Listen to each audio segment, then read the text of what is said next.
je reviens sur la question de l'emploi, je vais, bien entendu, je ne parle pas pour ne rien dire, donc je vais décoiffer un petit peu mes auditeurs. Celui qui emploie aide celui qu'il emploie. Celui qui est employé par moi, il m'aide, bien sûr qu'il m'aide quelque part. Mais moi aussi, je l'aide à fonctionner. Je l'aide à avoir une activité. Et comme on dit, l'oisiveté est la mère de tous les vices. Et donc, c'est une aide réciproque. Parce que, dans bien des cas, employer l'autre, c'est une forme de charité. Aider l'autre, c'est peut-être une forme de charité, mais l'employer aussi. L'employer en prenant le mot employé dans un sens large, pas forcément avec un contrat. Non, mais par exemple, un homme qui a un rapport sexuel avec une femme qui débouche sur 9 mois d'enfantement, il aide la femme à donner du sens à sa vie.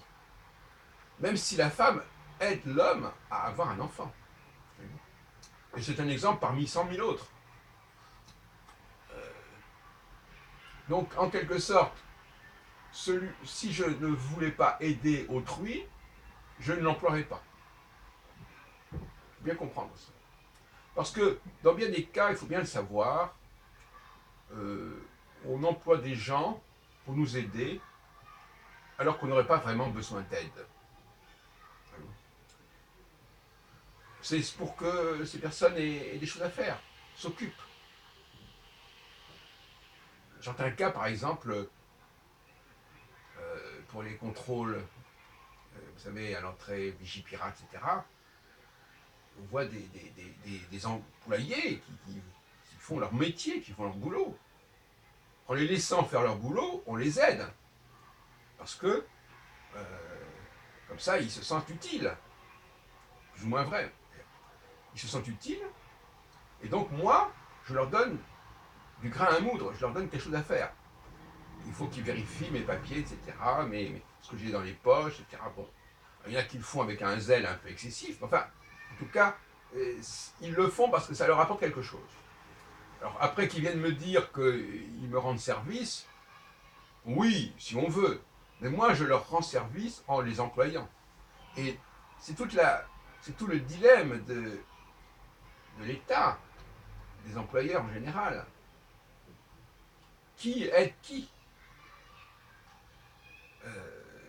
c'est ce qu'on appelle un échange de bons procédés. Quelqu'un qui est créateur, d'une façon ou d'une autre, il sait qu'il aide l'humanité. Même si, en faisant cela, il va avoir besoin d'aide pour développer, pour préciser, pour prolonger ce qu'il a à faire. Néanmoins, l'élan premier, c'est j'aide les gens, je les aide à vivre, je les aide à s'occuper, à dépenser leur énergie.